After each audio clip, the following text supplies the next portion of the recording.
റിച്ചിയുടെ അടുത്ത് നിന്ന് ഇറങ്ങിയ പൊന്നു അവളുടെ ക്യാബിനിലേക്ക് ഓടുമായിരുന്നു. അവൾ ചെന്നിരുന്ന ബാഗ് തുറന്ന് വെള്ളം മുഴുവൻ വായിലേക്ക് കമഴ്ത്തി. എൻ്റെ മാതാവേ, അങ്ങേരെന്നെ എടുത്ത് ഭിത്തിയിലൊട്ടിക്കാഞ്ഞത് ഭാഗ്യം. ഇന്ന് വല്ലതുമൊക്കെ കിട്ടുമെന്നാണ് ഞാൻ കരുതിയത്. ഹോ, നീ കാത്തു, അവൾ മനസ്സിൽ പറഞ്ഞു. രാവിലെ ശരീരത്ത് എന്തോ പിടിച്ചിരിക്കുന്നത് പോലെ തോന്നിയ കണ്ണുകൾ തുറന്നത്. ഞാൻ തലയിണയിലല്ല കിടക്കുന്നത് എന്ന് എനിക്കപ്പോൾ മനസ്സിലായി. കണ്ണുകൾ തുറന്ന് നോക്കിയപ്പോൾ കാണുന്നത് രോമാവൃതമായ നെഞ്ചും അതിലൊട്ടിക്കിടക്കുന്ന കുരിശുമാലയുമാണ്. സ്വപ്നമാവല്ലേ എന്ന് ദൈവത്തോട് 100 തവണ പ്രാർത്ഥിച്ചു. ഒരു നിമിഷം സന്തോഷവും സമാധാനവും തോന്നിപ്പോയി. ആ നെഞ്ചിൽ ഒന്നുകൂടി ചുരുണ്ട് കിടക്കണമെന്ന് തോന്നി. ഒരുപാട് നാൾക്ക് ശേഷം ആ നെഞ്ചിൽ ചൂടറിഞ്ഞപ്പോൾ എഴുന്നേൽക്കാൻ എനിക്ക് തോന്നിയില്ല. ആ മുഖത്തേക്ക് തന്നെ ഞാൻ നോക്കിക്കിടന്നു. ആ മുഖം ചുംബനങ്ങൾ കൊണ്ട് മൂടാൻ എനിക്ക് തോന്നി. ഇപ്പോഴും ഇച്ചായൻ്റെ മനസ്സിൽ ഞാനുണ്ടെന്ന് എനിക്ക് മനസ്സിലായി. പെട്ടെന്ന് ഇച്ചായൻ കണ്ണു തുറക്കുന്നത് കണ്ടതും ഞാൻ കണ്ണുകൾ അടച്ചുറങ്ങുന്നതായി അഭിനയിച്ചു.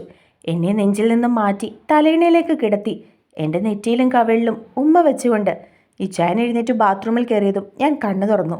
പൊട്ടിക്കരഞ്ഞുപോയി. സന്തോഷമാണോ സങ്കടമാണോ എന്നെനിക്ക് അപ്പോൾ അറിയില്ലായിരുന്നു.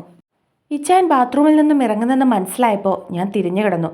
ഇച്ചായൻ ഒരുങ്ങിപ്പോയതിനു ശേഷമാണ് ഞാൻ എഴുന്നേറ്റത്. പിന്നെ എൻ്റെ അടുത്ത് വന്ന് നിന്ന് ഞാൻ ആ ഇച്ചായൻ്റെ സെക്രട്ടറി എന്ന് പറഞ്ഞപ്പോൾ എനിക്ക് മനസ്സിലായി MD ഇച്ചായനാണെന്ന്. അക്കൗണ്ടൻറ്റ് സ്ഥാനത്ത് നിന്ന് എന്നെ ഇങ്ങോട്ടേക്ക് മാറ്റിയപ്പോഴേ എനിക്ക് തോന്നി അതെനിക്കുള്ള പണി തന്നെയാണെന്ന്. രാവിലെ അപ്പു പറഞ്ഞതും ഓഫീസിൽ ചെന്നപ്പോൾ തുളസി പറഞ്ഞതും അതിൻ്റെ കൂടെ ഇച്ചായൻ അനിറ്റ ചേച്ചിയോട് സംസാരിക്കുന്നതും ഒക്കെ കണ്ടപ്പോൾ എനിക്ക് വിഷമം വന്നു. ജോലി വേണ്ടെന്ന് പറയാൻ തന്നെയാണ് പോയത്. അപ്പോൾ ഒരു കോൺട്രാക്റ്റ് പേപ്പർ എടുത്തു വെച്ച് എന്നെ ഭീഷണിപ്പെടുത്തുന്നു. ഞാൻ അങ്ങനെയൊക്കെ ഇച്ചായനോട് ചോദിച്ചപ്പോൾ ഇച്ചായൻ എന്നെ നോക്കാതെ തിരിഞ്ഞു നിന്ന് കണ്ണുകൾ തുടച്ചു. അപ്പോൾ എനിക്ക് മനസ്സിലായി ഇച്ചായൻ്റെ പഴയ കൊച്ചു തന്നെയാണ് ഞാനെന്ന്. ഇതൊക്കെ വെറും അഭിനയമാണെന്ന് എനിക്ക് തോന്നി.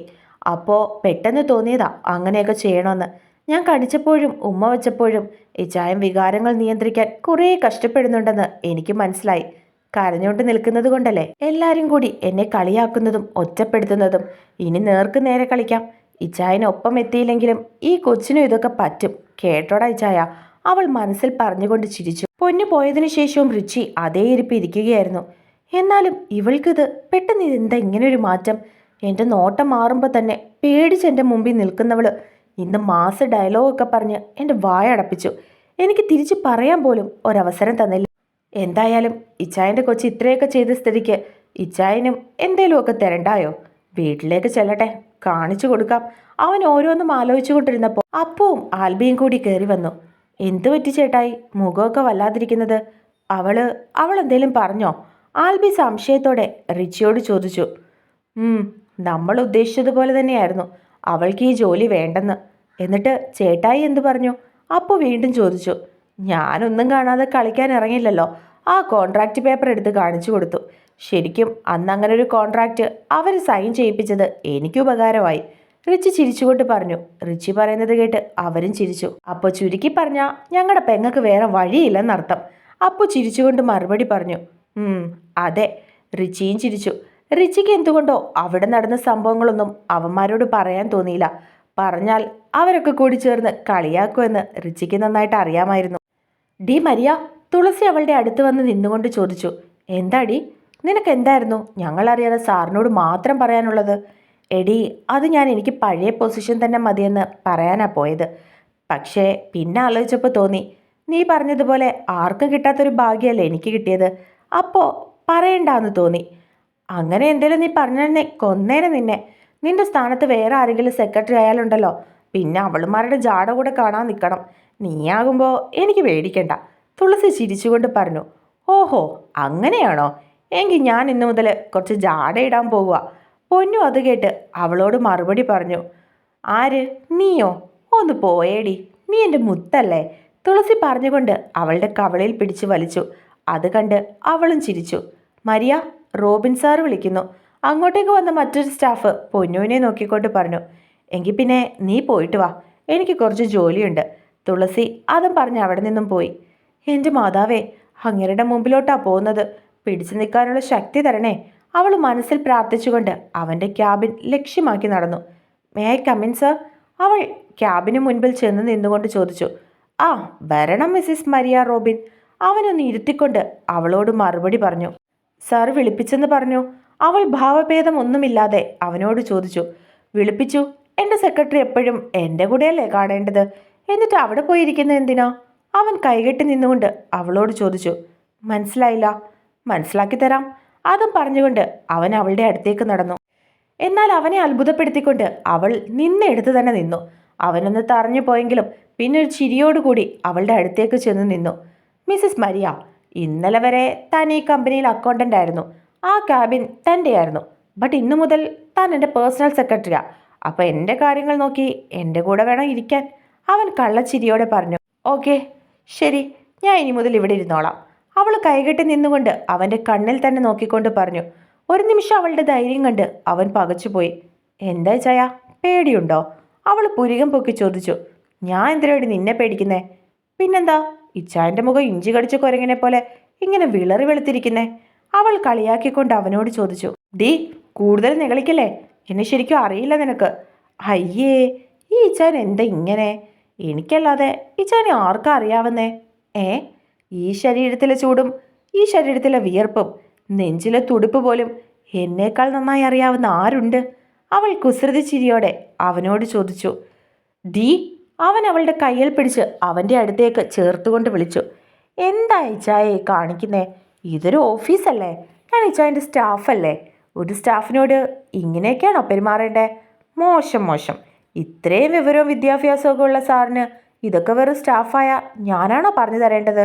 അവൾ അവൻ്റെ കൈ വിടുവിച്ചുകൊണ്ട് പറഞ്ഞു. നീ എന്ത് ധൈര്യത്തിൽ അടിക്കിടന്ന് ഓവർ സ്മാർട്ട് ആകുന്നേ? അത് കൊള്ളാം. തെറ്റ് കാണിച്ചു തരുമ്പോൾ അതിനെ ഓവർ സ്മാർട്ട് എന്നാണോ വിളിക്കണ്ടേ? ഇതൊരു ഓഫീസാണ്, ഞാൻ ഇച്ചാൻ്റെ സ്റ്റാഫാണ്. അപ്പോൾ സ്റ്റാഫിനോട് കാണിക്കേണ്ട കുറച്ച് മര്യാദയുണ്ടല്ലോ. ഞാനത് പറഞ്ഞോന്നേ ഉള്ളൂ. അതിപ്പോൾ ഓവർ സ്മാർട്ടാണെന്ന് ഇച്ചാനെ തോന്നിയെങ്കിൽ ഞാൻ എന്ത് ചെയ്യാനാ? അവൾ കൈകൾ രണ്ടും മലർത്തി കാണിച്ചുകൊണ്ട് പറഞ്ഞു. ഓ, അപ്പോൾ എൻ്റെ പൊന്നുമോള് ഇച്ചാനെ പഠിപ്പിക്കാൻ ഇറങ്ങിയതാണല്ലേ? ശരി, ഇനി മോള് പഠിപ്പിച്ചിട്ട് ഇച്ചാൻ പഠിച്ചില്ലെന്ന് വേണ്ട. നീ എന്തായാലും ഓഫീസിൽ കിടന്നല്ലല്ലോ ഉറങ്ങുന്നേ, വീട്ടിലോട്ട് വരുമല്ലോ. ഇതിൻ്റെ മറുപടിയും പിന്നെ മോള് നേരത്തെ ഇച്ചാനെ കുറച്ച് കാര്യങ്ങളൊക്കെ തന്നായിരുന്നല്ലോ, അതിനുള്ള മറുപടി ഞാൻ വീട്ടിൽ ചെന്നിട്ട് തരാട്ടോ. കാത്തിരുന്നോ? അവൻ മീശ പിരിച്ചുകൊണ്ട് അവളോട് പറഞ്ഞു.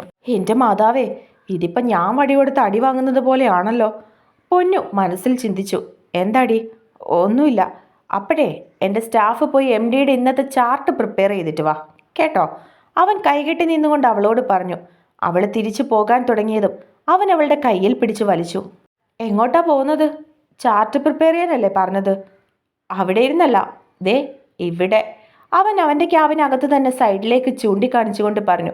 അവിടെ മറ്റൊരു ടേബിളും ലാപ്ടോപ്പും ഒക്കെ സെറ്റ് ചെയ്തിട്ടുണ്ടായിരുന്നു.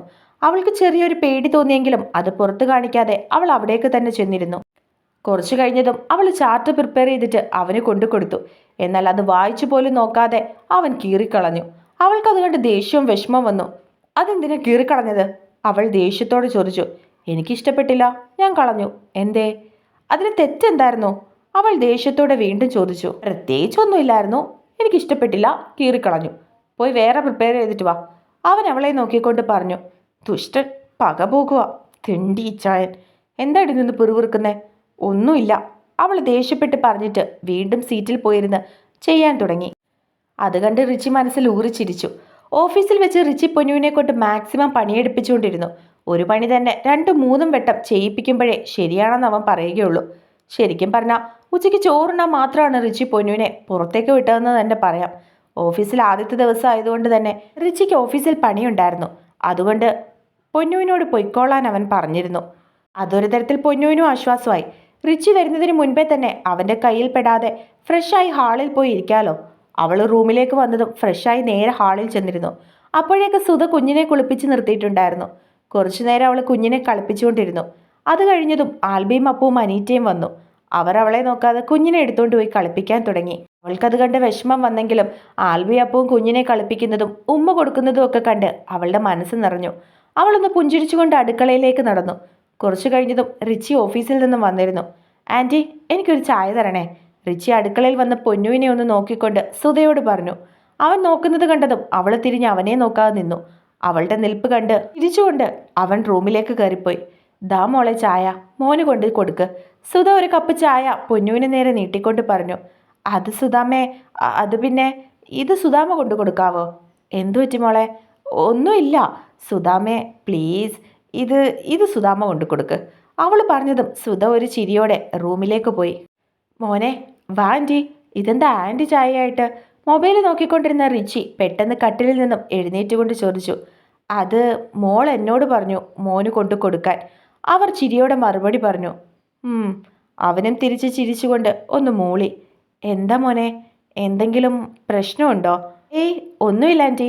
അവൻ പറഞ്ഞതും അവർ ചിരിച്ചുകൊണ്ടുപോയി. എത്ര നേരം എൻ്റെ അടുത്ത് വരാതെ ഒളിച്ചു കളിക്കുമെന്ന് ഞാനൊന്ന് നോക്കട്ടടി ഉണ്ടക്കണ്ണി, അവൻ മനസ്സിൽ പറഞ്ഞ് ചിരിച്ചുകൊണ്ട് ചായക്കപ്പ് ചുണ്ടിലേക്ക് വെച്ചു. എൻ്റെ മാതാവേ, ഇപ്പം നീ കാത്തു. രാത്രി ഞാൻ എങ്ങോട്ട് പോയി ഒളിക്കും? അനീറ്റ ചേച്ചി ഇല്ലായിരുന്നെങ്കിൽ സുധാമ്മയുടെ കൂടെയെങ്കിലും കിടക്കായിരുന്നു. ഇതിപ്പോൾ അതും പറ്റില്ലല്ലോ. ഒരാവേശത്തിനങ്ങ് ചെയ്തും പോയി. പുല്ല് വേണ്ടായിരുന്നു, അവൾ നഖം കടിച്ചുകൊണ്ട് മനസ്സിൽ ചിന്തിച്ചു. രാത്രിയിൽ ഫുഡൊക്കെ കഴിഞ്ഞ് അടുക്കളയിൽ സുധയെ പാത്രം കഴുകാൻ സഹായിക്കുകയാണ് പൊന്നു. മോളെ, ഇതൊക്കെ ഞാൻ ചെയ്തോളാം, മോള് പോയി കിടന്നോ. അത് സാരമില്ല സുധാമേ, മോൾക്ക് നാളെ പോവേണ്ടതല്ലേ, ചെല്ല്. തന്നെയല്ല മോളെ ഉറക്കണ്ടേ? അത് ഇച്ചായനെ ഉറക്കിക്കോളൂ സുധാമേ, അവൾക്കിപ്പോൾ ഇച്ചായനെ മതിയല്ലോ. അവൾ ചെറിയ സങ്കടത്തോടെയും എന്നാൽ അധിക സന്തോഷത്തോടെയും പറഞ്ഞു. മോൾക്ക് അതിൽ വിഷമമുണ്ടോ? എനിക്കെന്തിനാ സുധാമേ വിഷമം? ഇച്ചായൻ അവളെ സ്നേഹിക്കുന്നതും അവൾ ഇച്ചായനെ സ്നേഹിക്കുന്നതും എനിക്ക് സന്തോഷമേ ഉള്ളൂ. പിന്നെ എൻ്റെ ചൂടേറ്റ് ഉറങ്ങിയവള് പെട്ടെന്ന് ഇച്ചായൻ്റെ അടുത്തേക്ക് ഒതുങ്ങിയപ്പോൾ ഒരു വിഷമം, അത്രേ ഉള്ളൂ. അത് സാരമില്ല മോളെ, എല്ലാ പെൺകുട്ടികൾക്കും അമ്മയെക്കാളും ഇഷ്ടം അവരുടെ പപ്പയോടായിരിക്കും. അതങ്ങനെയാ, സുധ ചിരിച്ചുകൊണ്ട് പറഞ്ഞതും പൊന്നു പുഞ്ചിരിച്ചു. ശരി, ഇനിയൊന്നുമില്ലല്ലോ, മോള് പൊയ്ക്കോ, ഞാനും പോകുക, സുധ അവളെ നോക്കി പറഞ്ഞു. ദൈവമേ, ഞാൻ എങ്ങനെ പോകാനാ അങ്ങോട്ട്? ഇച്ചായൻ ഉറങ്ങിയോ എന്തോ? എൻ്റെ മാതാവേ, ആ ചെകുത്താൻ ഉറങ്ങിക്കാണണേ, അവൾ മനസ്സിൽ പ്രാർത്ഥിച്ചു. മോള് പോന്നില്ലേ? സുധ വീണ്ടും ചോദിച്ചു. സുധമേ, പോകുക. അവൾ അതും പറഞ്ഞ് റൂമിലേക്ക് നടന്നു. അവളുടെ കൈയും കാലും വിറയ്ക്കാൻ തുടങ്ങി. അവൾ പതിയെ റൂമിൻ്റെ ഡോറിൻ്റെ സൈഡിൽ ചെന്ന് നിന്നുകൊണ്ട് അകത്തേക്ക് ആമ തലയിടുന്നത് പോലെ ഒന്ന് തലയിട്ട് നോക്കി. അവൾ നോക്കിയപ്പോൾ കുഞ്ഞിനെ നെഞ്ചിൽ കിടത്തി ഫോൺ നോക്കിക്കൊണ്ടിരിക്കുന്ന റിച്ചിയാണ് കണ്ടത്. എൻ്റെ മാതാവേ, ഈ ഇച്ചായൻ ഉറക്കോ ഇല്ലേ? അവൾ നഖം കടിച്ചുകൊണ്ട് ചിന്തിച്ചു. പിന്നെ എന്തോ ഓർത്തതുപോലെ അവൾ ബാൽക്കണിയിലേക്ക് നടന്നു. ഇവിടെയെങ്ങാനും നിൽക്കാം, ഇച്ചായൻ ഉറങ്ങിയിട്ട് മുറിയിലേക്ക് പോകാം. അവൾ ബാൽക്കണിയിലെ റെയിലിങ്ങിൽ ഒരു കൈ പിടിച്ചുകൊണ്ട് വലത് കൈയിലെ നഖവും കടിച്ചുകൊണ്ട് നിന്നു. അവിടെ നിന്ന് അവൾ ഓരോന്നും ആലോചിക്കാൻ തുടങ്ങി. പെട്ടെന്ന് അവൾ വായുവിൽ ഉയർന്നു പൊങ്ങുന്നത് പോലെ തോന്നി. അവൾ ഒരു നിമിഷം കണ്ണുകളെ അടച്ചു തുറന്നു. അവളെ ഇരു കൈകളിലും കോരിയെടുത്തിരിക്കുകയാണ് റിച്ചി. അവൾ അവൻ്റെ കയ്യിൽ കിടന്ന് കുതറി. അടങ്ങിയിരിക്കും ഭാര്യയെ, ഇപ്പോഴേ ഇങ്ങനെ കിടന്ന് കുതറി സ്റ്റാമിന കളയണ്ട. അവൻ അവളെ നോക്കി കളിയാക്കിക്കൊണ്ട് പറഞ്ഞു. ഇച്ചായ, ഞാൻ അപ്പോൾ അങ്ങനെ ഇനി സത്യമായിട്ടും ചെയ്യില്ല, പ്ലീസ്, സോറി, എന്നെ താഴെ ഇറക്ക്. അവൾ അവൻ്റെ കയ്യിൽ കിടന്ന് കുതറി. അയ്യോ, അങ്ങനെയൊന്നും പറയല്ലേ, നീ ചെയ്യണം. നീ അങ്ങനെയൊക്കെ ചെയ്താലേ ഇച്ചായന് മോളെ സ്നേഹിക്കാൻ പറ്റുള്ളൂ. പറഞ്ഞതും അവൾ ദയനീയമായി അവനെ നോക്കി. അവൻ അവളെ മുറിയിലേക്ക് കൊണ്ടുവന്ന് കട്ടിലിൻ്റെ മറുസൈഡിൽ കിടത്തി. അവൾ കുഞ്ഞിനെ ഒന്ന് നോക്കി. രണ്ട് സൈഡിലും തലയിണ വെച്ചിട്ടുണ്ട്. പുള്ളിക്കാരി സുഖ ഉറക്കത്തിലാണ്. പിന്നെ ദയനീയമായി റിച്ചിയെ നോക്കി. അവൻ അവളെ നോക്കി ഒന്ന് ചിരിച്ചുകൊണ്ട് ഷർട്ടിൻ്റെ ബട്ടൺസ് ഓരോന്നും അഴിക്കാൻ തുടങ്ങി. അത് കണ്ട് പൊന്നുവിന് പരവേശം തോന്നി. അവൾ പെട്ടെന്ന് കട്ടിലിൽ ചാരി എഴുന്നേറ്റിരുന്നു. അവൻ ഷർട്ട് മാറ്റിയിട്ടുകൊണ്ട് അവളുടെ കാലിൽ പിടിച്ചു വലിച്ചു. അവൾ തലയിണയിലേക്ക് തന്നെ വന്നു വീണു. അവൻ അവളുടെ പുറത്തേക്ക് അമർന്നുകൊണ്ട് രണ്ട് സൈഡും കൈയൂന്നി ലോക്കാക്കി വെച്ചു. അവൾ അവനെ തള്ളി മാറ്റാൻ നോക്കി. പക്ഷെ അവൻ്റെ കരുത്തിനു മുൻപിൽ അവൾക്ക് ഒന്നിനും പറ്റുന്നില്ലായിരുന്നു. അവൾ അവൻ്റെ നെഞ്ചിലും കയ്യിലും പിച്ചാനും മാന്താനും തുടങ്ങി. അവൻ ചിരിച്ചുകൊണ്ട് അവളുടെ കഴുത്തിലേക്ക് മുഖം പൊഴ്ത്തി. അവളൊന്ന് ഉയർന്നു പൊങ്ങിയതും അവൻ ഒന്നുകൂടി അവളിലേക്ക് അമർന്നു. അവൻ്റെ ചുണ്ടുകളും നാവുകളും അവളുടെ കഴുത്തിൽ അലഞ്ഞു നടന്നു. അവൾ കണ്ണുകളെ ഇറുക്കിയടച്ചു. അവൻ മുഖമുയർത്തി നോക്കി. അവളുടെ മുഖത്ത് വിയർപ്പ് കണങ്ങൾ പ്രത്യക്ഷപ്പെട്ടു. അവൾ അപ്പോഴും കണ്ണുകൾ ഇറുക്കി അടച്ചിരുന്നു. അവളെ ഒന്ന് നോക്കി ചിരിച്ചുകൊണ്ട് അവൻ വീണ്ടും കഴുത്തിലേക്ക് തന്നെ മുഖം അമർത്തി. അവളുടെ നെഞ്ചിൻ്റെ താളം തെറ്റുന്നത് അവൾ അറിഞ്ഞു. അവൾ അവൻ്റെ പുറത്ത് അമർത്തി പിടിച്ചു. അവൻ്റെ കൈകൾ അവളുടെ ടോപ്പിനിടയിൽ കൂടി നഗ്നമായ വയറിലിഴഞ്ഞു. അവൻ അവളുടെ കഴുത്തിലൊന്ന് അമർത്തിക്കടിച്ചു. ഹിച്ചായ, അവൾ പറഞ്ഞുകൊണ്ട് അവൻ്റെ മുടിയിൽ കോർത്തു വലിച്ചു. അവൾ അവനെ തള്ളി മാറ്റാൻ ശ്രമിച്ചതും അവൻ അവളുടെ രണ്ട് കൈകളും മുകളിലേക്ക് വെച്ചുകൊണ്ട് അവൻ്റെ ഒരു കൈ കൊണ്ട് ലോക്ക് ചെയ്ത് പിടിച്ചു. അപ്പോഴും അവളുടെ ചുണ്ട് അവൻ സ്വതന്ത്രമാക്കിയില്ല. അവളുടെ ഉള്ളിൽ വികാരങ്ങൾ അലതല്ലുന്നത് അവൾ അറിഞ്ഞു. അവളുടെ അരിഞ്ഞാണത്തിൽ വിരലിട്ട കറക്കിക്കൊണ്ട് അവൻ അതിലമർത്തിയതും അവൾ കാലുകൾ കൊണ്ട് അവനെ ചവിട്ടി മാറ്റാൻ നോക്കി. എന്നാൽ അവൻ അവളുടെ രണ്ട് കാലുകളും അവൻ്റെ കാലുകൾ കൊണ്ട് ലോക്ക് ചെയ്തു. ചുണ്ടുകളിൽ നിന്നും അവൻ വീണ്ടും അവളുടെ കഴുത്തിലേക്ക് മുഖം പൊഴ്ത്തി. അവളുടെ ടോപ്പ് ഒരു വശത്തു നിന്നും കുറച്ച് താഴ്ത്തി ആ സൈഡിലും അവൻ അമർത്തിക്കടിച്ചു. അവളുടെ ബലം നഷ്ടപ്പെടുന്നത് അവൾക്ക് തോന്നി. അവൾ അത്രയും ക്ഷീണിച്ചു പോയിരുന്നു. അവൾ ഉയർന്നു പൊങ്ങിക്കൊണ്ട് അവൻ്റെ തലമുടിയിൽ പിടിച്ചു വലിച്ചു. അവൻ അവളുടെ ഇടുപ്പിൽ മുറുക്കി പിടിച്ചു. എന്തേലും വേണോ ഭാര്യയെ? അവൻ അവളുടെ ചെവിയിലായി ചോദിച്ചതും അവൾ കണ്ണുകൾ വലിച്ചു തുറന്നു. നീ എന്നിൽ നിന്നും എന്തോ ആഗ്രഹിക്കുന്നുണ്ടെന്ന് നിന്റെ ഈ ശരീരം പറയുന്നുണ്ട്. അവൻ കുസൃതി ചിരിയോടെ അവളോട് പറഞ്ഞതും അവൾ ഒന്നും മിണ്ടാതെ അവന്റെ മുഖത്തേക്ക് നോക്കി. മോള് രാവിലെ ഇച്ചായന് തന്നതിന്റെ 10 മടങ്ങ് ഇച്ചായനിപ്പോൾ തിരിച്ചു തന്നിട്ടുണ്ട്. അപ്പോൾ ഇനി ഇച്ചായനോട് കളിക്കുമ്പോൾ സൂക്ഷിച്ചൊക്കെ കളിക്കണം കേട്ടോ. ഇല്ലെങ്കിൽ അധികം വൈകാതെ തന്നെ മോൾക്ക് വീണ്ടും ഇച്ചായൻ പണി തരും. ദേ കിടന്നുറങ്ങുന്നത് കുറച്ചും കൂടി വളർന്നിട്ട് പോരെ. അവൻ അവളുടെ ചുണ്ടിലെ ചോര ഒരു കൈ കൊണ്ട് തുടച്ചു മാറ്റി പറഞ്ഞു. അവൾ ശ്വാസമെടുക്കാൻ കഷ്ടപ്പെടുന്നുണ്ടായിരുന്നു. അവളെ നോക്കി ചിരിച്ചുകൊണ്ട് അവൻ അവളുടെ ശരീരത്തിൽ നിന്നും മാറാൻ നോക്കിയതും അവനെ 2 കൈ കൊണ്ടും തള്ളി അവൾ തറയിലേക്കിട്ടു. അവൻ തറയിലേക്ക് വീണതും അവൾ കട്ടിലിൽ നിന്നും ചാടി എഴുന്നേറ്റ് അവൻ്റെ മടിയിൽ കയറിയിരുന്നു. ഒരു കൈ പുറവശത്തൂടി അവൻ്റെ തലയിൽ പിടിച്ചുകൊണ്ട് അവൾ അവൻ്റെ ചുണ്ടിൽ അമർത്തിക്കടിച്ചു. അവൻ അവളെ മാറ്റാൻ തുടങ്ങിയതും അവൾ അവൻ്റെ കുരിശുമാലയിൽ പിടിമുറുക്കിക്കൊണ്ട് അവൻ്റെ ചുണ്ടുകൾ ചുംബിച്ചു തുടങ്ങിയിരുന്നു. അവൻ അവളെ തള്ളി മാറ്റാൻ തുടങ്ങിയതും അവൾ അവൻ്റെ കഴുത്തിൽ കൂടി കൈയിട്ട് അവനെ കൂടുതൽ അടുപ്പിച്ചു. അവൻ വിയർത്തൊഴുകി. അവൻ്റെ നെഞ്ചിൻ്റെ താളം തെറ്റി. അവൻ്റെ ശരീരം ചൂടുപിടിക്കുന്നത് അവൻ അറിഞ്ഞു. ചുണ്ടിൽ ചോരയുടെ ചവർ പറഞ്ഞിട്ടും അവൾ പിന്മാറിയില്ല. അവന് ശ്വാസം മുട്ടിയതും അവൾ അവനെ സ്വതന്ത്രനാക്കി. അവൻ ശ്വാസം എടുത്തു വിട്ടുകൊണ്ട് അവളെ കലിപ്പിച്ചു നോക്കി. ഓ, ഈ ഇച്ചായന് ഒട്ടും സ്റ്റാമിനയില്ല. ചുമ്മാ ഉരുട്ടിക്കയറ്റി വെച്ചിട്ട് കാര്യമില്ല ചായ. ബ്രീത്തിങ് കപ്പാസിറ്റി വേണം. അവൾ അവനെ നോക്കി കണ്ണിറക്കിക്കൊണ്ട് പറഞ്ഞു. ഡി അവൾ അവൻ്റെ ചുണ്ടിൽ ചൂണ്ടുവിരൽ വെച്ചുകൊണ്ട് പറഞ്ഞു. നമുക്ക് ഒരു കൈ നോക്കിയാലോ? ഞാൻ റെഡിയാ. ഇച്ചായൻ പറഞ്ഞതുപോലെ മാളുമോള് വളരാൻ ഇനി സമയമുണ്ട്. പക്ഷെ ഇച്ചായൻ ഇപ്പോൾ എന്നോട് തോന്നുന്ന ഈ ഫീലിങ്സ് എങ്ങനെ നിയന്ത്രിക്കും? അവൾ അവനെ നോക്കി കണ്ണിറുക്കിക്കൊണ്ട് പറഞ്ഞതും ചീടക്കിളികൾ കാശിക്ക് ചെന്നിരുന്നു. അവൻ അന്തം വിട്ടവളെ നോക്കി. അവൾ ഒന്നുകൂടി അവൻ്റെ നെഞ്ചിലേക്ക് അമർന്നുകൊണ്ട് അവൻ്റെ കഴുത്തിൽ കൂടെ കൈയിട്ട് അവൻ്റെ ചെവിയിൽ അമർത്തിക്കടിച്ചു. പൊന്നോ, എന്തായി ചായ ഇത്? കുഞ്ഞുറങ്ങുന്നത് കണ്ടില്ലേ? മിണ്ടാതിരിക്കേ, ഞാൻ പറയട്ടെ. അവൾ പറഞ്ഞതും ഇനി എന്താ എന്നുള്ള രീതിയിൽ അവനവളെ നോക്കി. അവൾ അവൻ്റെ കവളിൽ അമർത്തിക്കടിച്ചു. പിന്നെ അവിടെ അമർത്തി ഉമ്മ വെച്ചു. അവൻ കണ്ണുകൾ ഇറുക്കി അടച്ചു. എങ്ങനെയുണ്ട് ഇച്ചായ? ഇച്ചായൻ്റെ കൊച്ച് ഇപ്പോൾ ഫ്രഞ്ച് കിസ് ചെയ്യാനൊക്കെ പഠിച്ചോ? അവൾ അവൻ്റെ ചെവിയിൽ ചോദിച്ചതും അവൻ കണ്ണുകൾ തുറന്ന് അവളെ നോക്കി. എന്തേ നോക്കുന്നേ? ഇന്നത്തേക്ക് ഇത്രേ മതി. ഇന്ന് ഞാൻ സുഖമായിട്ട് ഉറങ്ങും കേട്ടോടാ ഇച്ചായ. അതും പറഞ്ഞ് അവൾ അവൻ്റെ ചുണ്ടിൽ ഒന്നുകൂടി ചുംബിച്ചിട്ട് എഴുന്നേറ്റ് ബെഡിൽ പോയി പുതപ്പ് തലയിൽ കൂടി ഇട്ടുകൊണ്ട് കിടന്നു. വെറുതെ എന്തിനാ പണി വാങ്ങുന്നേ? അവൻ അപ്പോഴും തറയിൽ തന്നെ കിളിപോയി ഇരിക്കുകയായിരുന്നു. ഡാ ഇച്ചായ, വന്നു കിടന്ന് ഉറങ്ങാൻ നോക്ക്. അതോ ഇനി എന്തെങ്കിലും വേണോ? അവൾ കള്ളച്ചിരിയോടെ അവനോട് ചോദിച്ചതും അവനവളെ കലിപ്പിച്ചൊന്ന് നോക്കിയിട്ട് ഒന്നും മിണ്ടാതെ ലൈറ്റ് ഓഫാക്കി കുഞ്ഞിൻ്റെ സൈഡിൽ പോയി കിടന്നു. അപ്പോഴും 2 പേരുടെ ചുണ്ടിലും ഒരു ചിരി മായാതെ നിന്നിരുന്നു.